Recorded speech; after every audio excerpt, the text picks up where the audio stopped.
Hi, and welcome to the We Are Change talk show, Caller Special, where you, the viewer at home, has an opportunity to have your voice heard. This will be an ongoing series, real news funded by the people, for the people, exactly how it should be. We have a number of callers who are suffering from police corruption. First, we'll be taking a call from an anonymous viewer of the show who has suffered extremely and finding it very difficult under the current circumstances, and then we'll be hearing from Anna, who as well is dealing with police wrongdoing and negative activity coming from law enforcement. Unlawful behaviour is what's being exhibited, and it's happening all too often. Now let's go to our first caller. So I have a caller on the line who has suffered from police corruption and is battling through these terrible times. Okay, you're on the air. Please, tell the viewers what you've been going through. Well, I'm suffering from PTSD, and I have panic attacks and a bit of anxiety, a bit of depression. And for me, just in general, to be stuck in my home in the southeastern suburbs and not to be allowed to go to nature like Dandy Mountains or something like that, it's basically a genocide for people which think like myself, which are supposed to be free to move, to go to the nature, ground yourself. So I feel like I'm rotting in my home with these restrictions, basically. I hope this makes sense what I'm saying. Absolutely. A lot of people are suffering from cabin fever. They're locked in and they're feeling suffocated. Yeah, because we as humans, we are designed to be around Mother Nature, connect ourselves in nature, connect ourselves with other human beings. It's just how we're designed. We're not designed to be locked up, to have to be wearing muzzles like slaves, and whatnot. So, with that said, I'm gonna come to the. So I just need a deep breath. The anxiety's kicking in. I'm sorry. No, don't be sorry. That's understandable. It's terrible times. Panic attacks and anxiety is very common at the moment. So, take your time. Yeah, thank you for understanding. So, basically, my wife wanted to go to the shops. That happened, I believe, on the 11th or 12th. I'm not sure now of the date, but just a couple of days ago. So we're gonna go to a shopping center, and I usually don't like going to the shops at all. I don't like being around humans. And I feel very unsafe, especially because of the police force, what I've been seeing. So the only thing what I do is I go sometimes for little walks just around my house to get some fresh air, and that's about it. So I decided to go with my wife to the shops, but because of the rule that you can't go two people out of the same household into the shops. So I thought I told my wife, you go, you do whatever you need to do, and when you're done, you just call me. And I'm gonna put it on live on Instagram, and I'm gonna show some friends from overseas what's happening here in Victoria. And I started recording through the shops, and I started showing people that usually by this time, like what time was, like 15 or 20 past 9, all the shops are open, and I showed them that about, I don't even know, 60-70% of the shops, even maybe 80% of the shops were all shut. And I was trying to explain why we're having an actual pandemic of suicides, because people are losing their businesses, people can't pay off their mortgages, or even if they're renting, they can't pay off, and that's why we're having a complete ridiculous number of suicides, and it's the most saddest thing that is happening in this country, specifically Victoria. Um, so, and that's another thing what's breaking my heart not to see that ever mentioned on TV. It's always about this pandemic on TV. Sorry, I just had to say it the way it is. Yeah. It's always about the pandemic on TV with this Hitler dance saying we have 40, 50, 80 deaths a day, which is usually these deaths are totally normal. It's same as the flu. Every year we have like thousands of people dying of the flu. Main reason is because they have a weak immunity system. They're not looking after themselves. They're not eating veggies, fruits. They're eating GMO food, Monsanto food, and we expect what's going to happen to your body. That's exactly right. And the flu season was much worse last year as well. Yeah, and more people were suffering from influenza and flu-like symptoms, and that resulted in more deaths last year. And the suicide rates you mentioned, that's all covered up. They never release those figures. They don't want that information getting out to the public. And if they really looked after the people's health and they had that best interest at heart, they would be telling people diet, nutrition, exercise, vitamin C. But no, they don't want that. This is a manufactured pandemic. And you've suffered, and it's causing a lot of marital stress and breakdowns, which you've been going through, have you? Exactly. I even lost like few friendships because of this lockdown, and just people in general. We saw the information what's going on through the mainstream media. People are going in a way. They're having like really bad mental problems, you know. People don't know who to trust anymore to the people which we're watching the live. Yep. And they were all supporting me through that. And now what's gonna happen, the police came there probably within 10 minutes, and they were talking first to the security guards. All four of them did have no social distancing at all times. Even the gentleman which approached me came right into my face at the start. So there was no social distancing, how they claim it has to be. They were literally like half meter in front of each other. So now my wife is recording it, so the police is approaching me. It must have been very distressing, and a lot of exemptions are being denied. They're overriding people's human rights, and some of the thuggish behaviour, standover tactics being used. It's inexcusable what's taken place. And correct. Yeah. Correct. So they started approaching me, and as soon as they came, they were coming like close, and they were saying something like, I believe, like, how you doing, or something like that, and I believe I said I'm okay, which I wasn't at all, but it's just I don't know.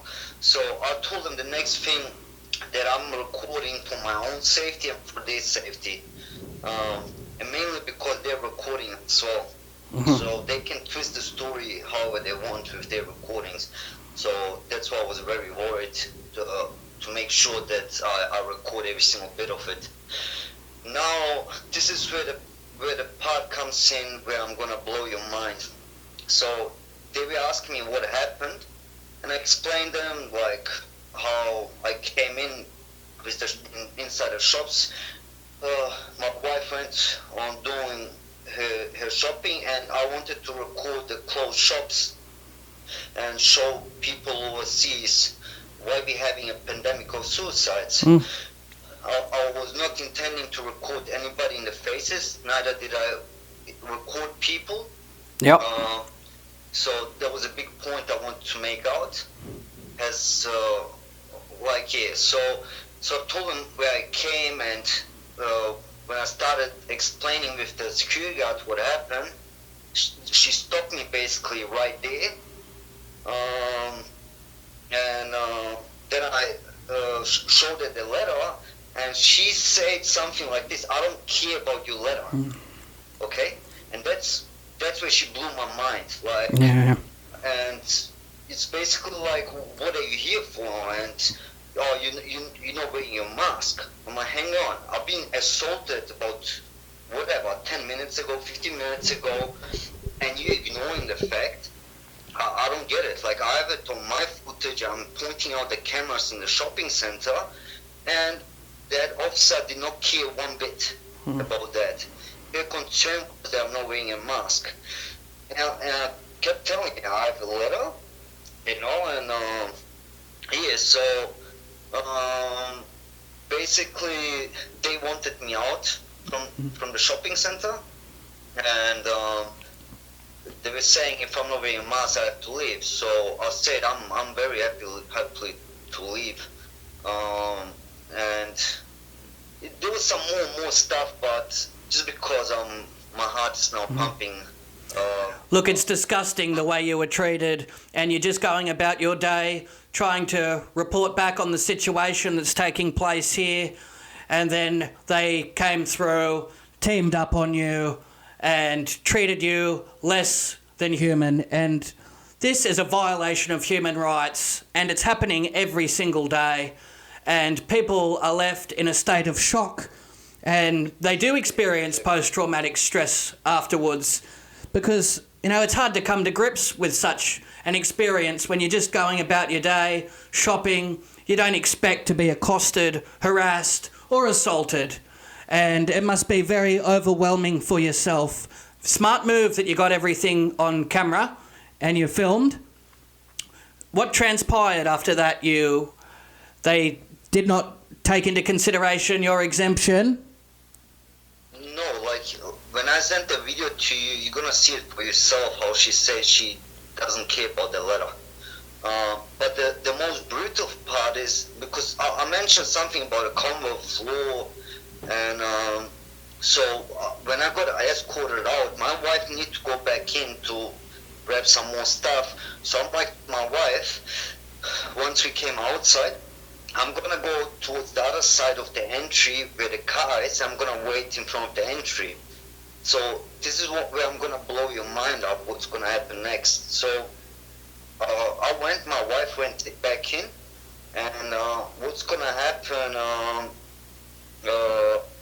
Basically, that rude copper was saying something like to my wife, where's your hubby now with this Commonwealth law? They were mocking my wife, and they were having a laugh together with the security guards. So the two police females and the two male security guards, they were having a mock at my wife.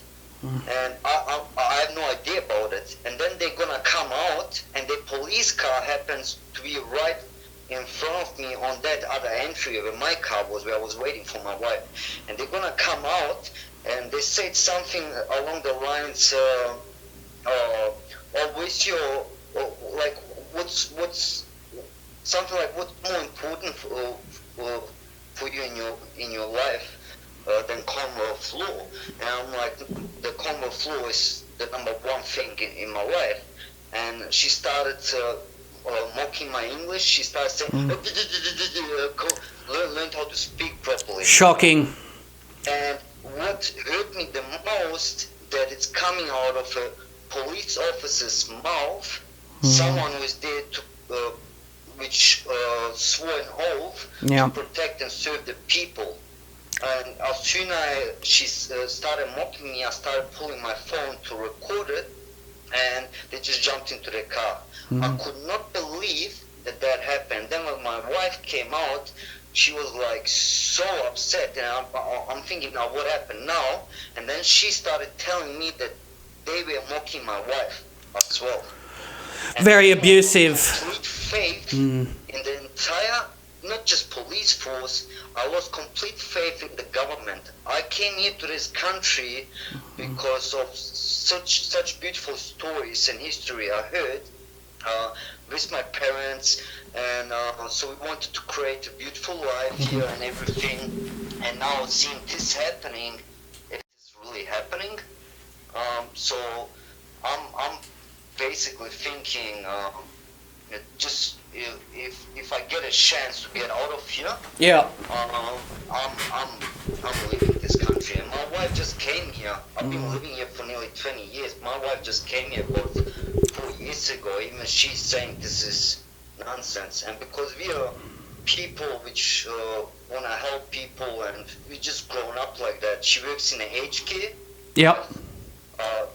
Yeah, so my wife sees things that is just ridiculous, forced flu shots and whatnot. It's just nonsense. Everything goes like against human rights here, and it's just not nice at all. That's right. And what's very upsetting is people travel halfway around the world to come to Australia. They think this is the lucky country and a land of opportunity and freedom.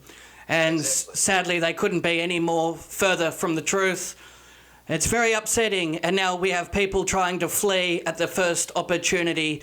It's very bad for the image of Australia to go out internationally. We're the home of the New World Order, and what's taking place is downright despicable.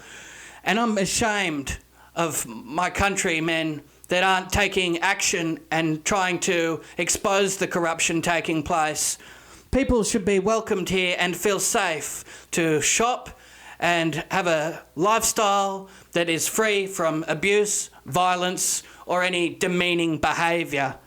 And it's really absurd. And I can understand how you must feel wanting to abandon this place as quick as you can. I'd imagine I would feel the exact same way. Very sorry to have this happen to you, and my heart goes out to anybody in a similar predicament. They feel like their rights have been violated, and then they have these security guards and people in authority positions, and then they're abusive and the mockery and the sinister behaviour. It's downright evil. Yeah, you basically said it how it is. Another thing which is sort of keeping me going is I met some really beautiful people on Instagram. Local people here in Melbourne, in Victoria, and we have some lives going on that the people are doing. They're sharing love, which we need. We need to share love among each other, among our neighbors, in our street. We can't allow the mainstream media to get the fear in us. We need to really just concentrate on love, spread the truth, and stick together. We can't let anybody divide us. Doesn't matter where you're from, if you're born here in Australia, if you're from South America, if you're from Africa, if you're from the Arabic countries, Europe, doesn't matter what religion you are, what color you are. People need to come to senses that we are all one. Like, we have to fight for the love and light, because that's the only thing.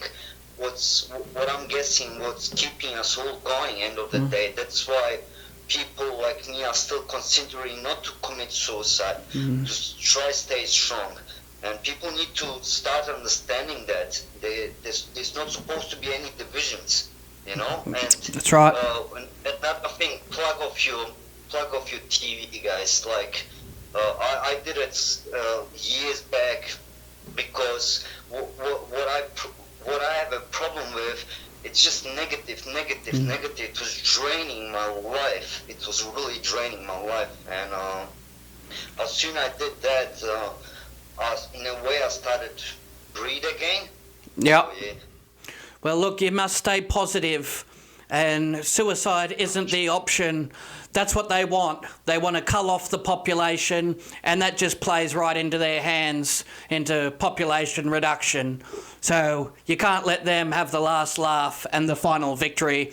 We must stay strong in these difficult times and support each other. You've made a very smart decision by phoning through on this hotline, so you don't have to suffer in silence, because that plays on people's mind. Quite honestly, my friend or my brother, it's sometimes hard, because I called up a couple lawyers. I even called up the police station explaining that, and they were attacking me because us two went to the shops. It wasn't like that. We were not shopping together. I basically had my sort of how I'm allowed my 1 hour or 2 hour walk, which I could, we're not even together, you know. And copying that fine because of that $600 or whatever it is, it's just beyond ridiculous, you know, which hurts even more. Like, why would you fine people for not? Sorry, I'm just getting lost for words now. So did you receive a fine? Were you charged? Did they set a court date? What legal proceedings were put in place, if any? I'm just gonna get it out now and tell you. So basically, I got fined because in a company with his wife while shopping under direction 199, I believe. So, and the fine is $1,652. I'm so sorry to hear that. That will take a real hit on your financial well-being, and yeah, that is shocking. It all compounds, doesn't it? The abuse, the threats, the intimidation, and then the fines on top. It's a lot to comprehend with, isn't it? Yeah, I was expecting police, from my knowledge, to work with you, be compassionate, because that's what I got told when I moved to this beautiful country. That's what the police represents. They represent people. They try help them if there's a problem on the street. You happen to see a police officer to have a chat with them. But most, like for my, I don't know how long, I'm just seeing opposite, and I don't understand why that is. What's happening? It's like they're not humans. Like, That's right. I'm sorry to say, don't get me wrong, but they don't feel like, they feel cold, totally cold. It's like they're different species. I totally agree. No compassion. There's no heart whatsoever. Cold-blooded, and yeah, it's very inhumane treatment that they're dishing out on the public, and there's no excuse for it. The evil and the brutality and the corruption, it's at an extreme at the moment. I wish you the very best. I'll put all your information here so people can reach out in support, and hopefully we can get some justice. There might be a class action put in place. If we can get a miracle through, your fines might be expunged and you might be able to go back to somewhat of a normal life. But the future is looking very grim for most of us. You try and stay positive. Have you got a support group there, people in your circle, or is it just your wife that you can depend on at this point? Well, my wife is my main support. She's not just my wife, she's my best friend, she's my everything. So besides her, I have a beautiful group on Instagram. Yeah. And this specific handful of people which are doing it daily. They have some lives, and we share love. We talk to each other, and that's another beautiful thing that I was lucky enough to find these people. Yes, very much so. We'll try and look on the bright side. If you come under police attention again or receive any further harassment, you keep that hotline number, save it in your phone, and be sure to call in again. Thank you so much. That means so much for me, my friend. There's a support line here for you. You take care. My heart goes out to anyone suffering. Like that previous caller, it is downright heartbreaking to have to endure such pain and misery from a government that should be looking after the people instead of torturing those that are paying taxes and doing the right thing. On to our next caller, Anna, who as well has suffered from police corruption. So on the line we have Anna, a viewer of the We Are Change talk show and a member of the Facebook group. Anna has been battling through these unfair and totalitarian rules and has really copped the brunt of it. Thank you for phoning through on the hotline. Can you please elaborate on what you've been suffering through and how you've come under attention and exactly what transpired, please? For sure. Thanks for chatting to me too and getting the story out.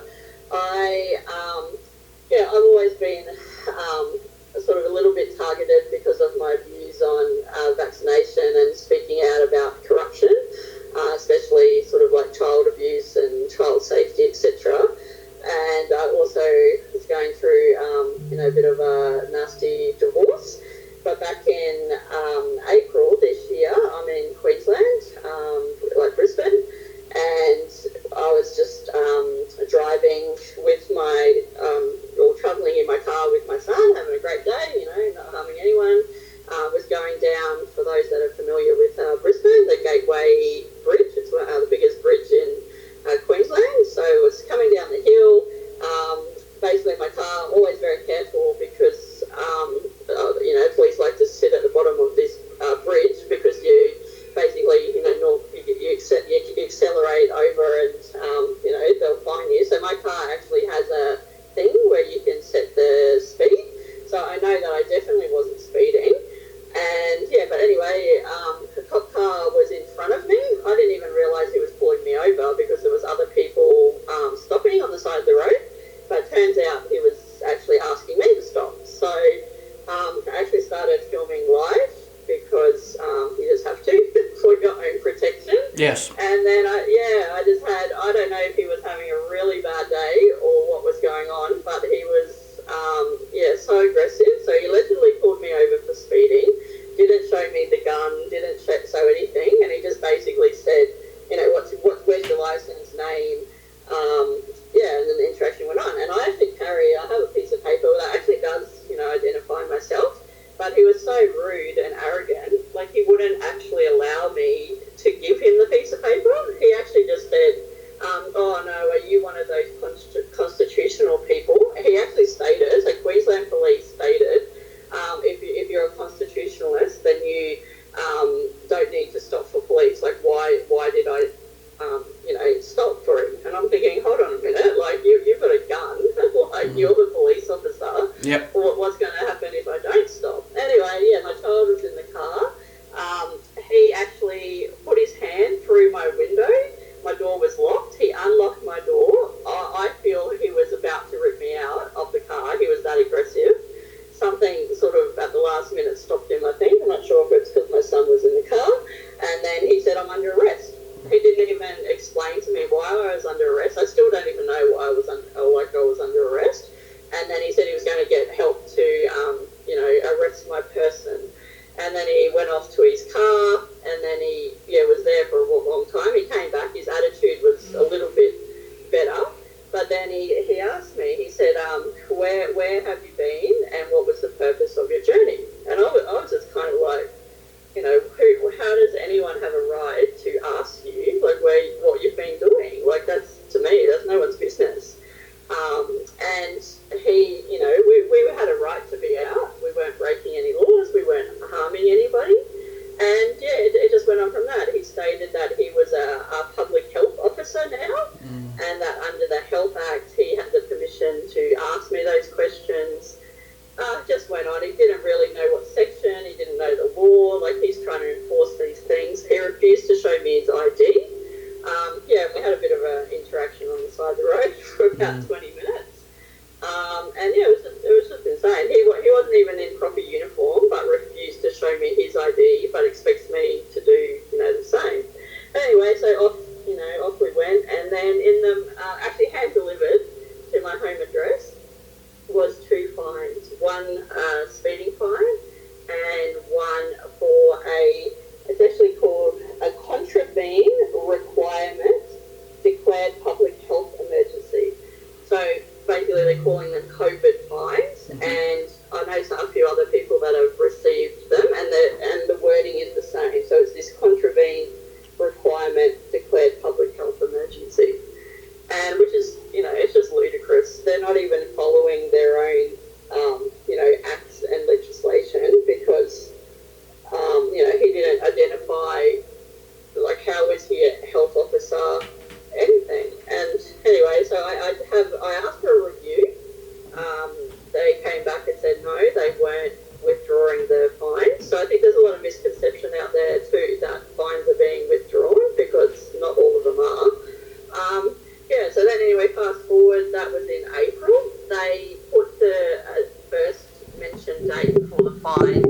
on the same day as my family court. Mm-hmm. So I'm just like, okay, well that's another, big coincidence, isn't it? But anyway, so I said, look, I can't come. Anyway, I have family court. Yeah, the day, so that was on the 19th of August. On the 17th of August, I get a email from the police prosecutor saying, I must come to court the next day. And I'm like, that's not going to happen anyway. You can't just give someone one day's notice. But anyway, I went to family court, and this is where I'm just blown away. I was basically character assassinated. So it turns out that through a subpoena, which there's been many subpoenas in my case, the police records, the police now have actually put in the subpoena all this stuff about the COVID fine, which I just find incredible because I haven't even gone to court. I have not been found guilty of this offence. It's actually called sub judice. Like, you can't talk about something that's happening in another court, like in family court, and you also can't, self-incriminate yourself. So I was a bit I was shocked. I wasn't really expecting this. So I actually have had a family court judge, like I was on the stand, basically forcing me, saying that I must self-incriminate myself, that I have to talk about it, and I just was like, look, I don't understand how getting a fine that I haven't even been found guilty of has anything, to do with my parenting capacity, or how is this even relevant to family court?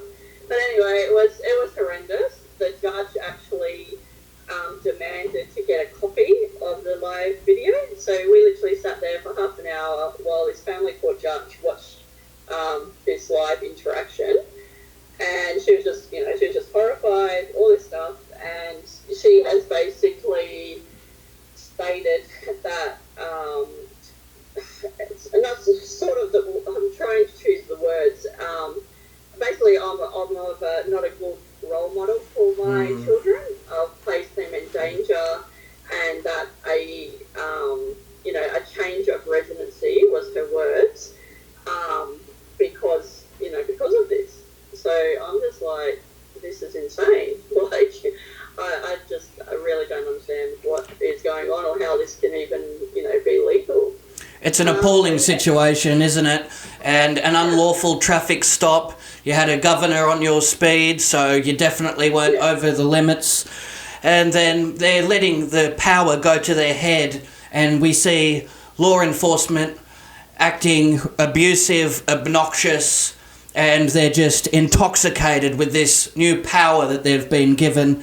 And it's so unfortunate that they're using these laws that are completely absurd, and now it's going to affect your character. That's what they're trying to do in the family courts, and this is having a whole range of disastrous consequences.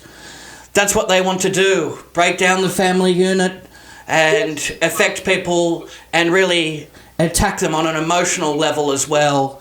It's an enormous problem that we keep seeing, and they just want to break people down. Now, have you had any support along the way? Have they set a court date? What other legal proceedings are in place? Yeah, so the family court situation is kind of finished. I have to submit some submissions, and then the judge's words were, the last thing she said to me was, I have to bring my son in November to a court social worker so they can explain a change of residency to him, which is just that's abuse in itself. Yeah. But with the fines, it's going. So it got adjourned basically till I think it's the 6th of October. And I have. I've sort of reached out. There's a few people, publicly, a few lawyers, raising a fair bit of money, a lot of money actually, in regards to class actions and all that stuff. I've reached out to them because I think my fine is a perfect test case. So if we can go to court and show that these directives are not lawful, then that helps everybody as well, not just me. It's I obviously want to help me and my family, but I want the greater good too. Like I want these to be exposed, that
it's just insane, like absolutely insane. Exactly, it's unethical, and the way this whole operation is being structured, it's targeting the vulnerable people of society, and the good citizens of this country are the ones that are being affected the most. People that are trying to go about their day and provide for their families, they're really coming under attack, where there should be support systems in place. And it's not about looking after people's health and well-being when they're giving people enormous fines, and then that's carrying over and affecting their family life and their businesses. It's downright devastating. And a lot of lawyers, they're asking for upfront fees. See, it'd set a precedent. If a few of these cases started to be thrown out, it would give people hope. And it would give them reassurance with their fines, but they don't want that. It's a very dark mood as well, and they want to take that off the table. Like, that's what I've said. So, this is a perfect case to show the unlawfulness of it all. The fine's $1,334. It's not like it's a small amount really anyway. And it doesn't seem. I don't think how you can come out and publicly say they're unlawful, but not wanting to, test it in a court. But that's where we're at. But so I'll either end up just having to self-represent myself, or if I can kind of come up with the money, get someone to help with it all as well. Yeah. But it's not a good situation really, and it's just devastating. Like I can't. Most horrible experience ever, to be sort of, it's a character assassination, and just using, as I said, the court system is actually a money-making machine as well. It is to divide and, rip families apart, and it's the children that are suffering. My ex-partner has actually spent $550,000. So $550,000 on the court system and solicitors. So that is how much, you know what I mean? Yeah. They're making off this. That's just one person. You imagine how many others there are. Absolutely. People are capitalising on this, and a fortune is being spent on fines, revenue raising. They're really targeting people at a very extreme level. They just want to take everything they can and break people down. Now, you weren't showing any flu-like symptoms whatsoever. You weren't trying to enter any so-called restricted areas. You were completely operating in a lawful manner, and you were being a complete victim of this. And it's a very smart move that you did, phoning this hotline and expressing what you're going through. And this will give other people reassurance that they're not the only ones that are being harassed, bullied, charged, fined, and put under so much stress. See, it's one thing to cop the fine, but then with the police harassment, the corruption, it's a lot to comprehend with, and it really does take a toll. How are you managing there with your mentality? Are you trying to stay positive? Are you in fear that you'll have a visit from police? I do. Like, it's just, it's obviously up and down. Like, talking now, you think, but of course, in your own private home, it's absolutely devastating. It's just, you can't even comprehend. Like, we're living in Alice in Wonderland times, people having their doors kicked down because of Facebook posts. So I am even, I'm mindful of that. Like, I feel like I'm a target, but it's like if everybody, they individually can, like, attack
them.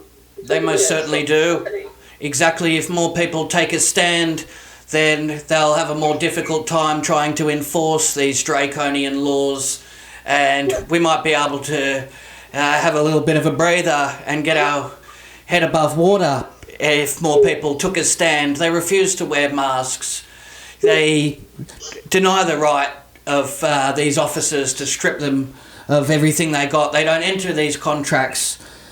See, we need more people well versed in the law. You made a very smart decision by filming the encounter, because that holds them accountable, because when they're not on camera, they can say and do what they want, and a lot of these officers will get away with murder if they have the opportunity.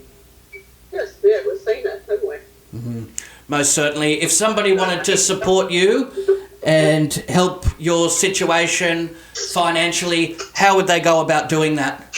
So I've just resorted just to this last week, basically, asking, so I am in Australia, if people wanted to donate directly to, so it's $4,400 is what I'm basically trying to raise, which all that money will go directly to the lawyer that has said that he's willing to help, but obviously payment up front, as you said.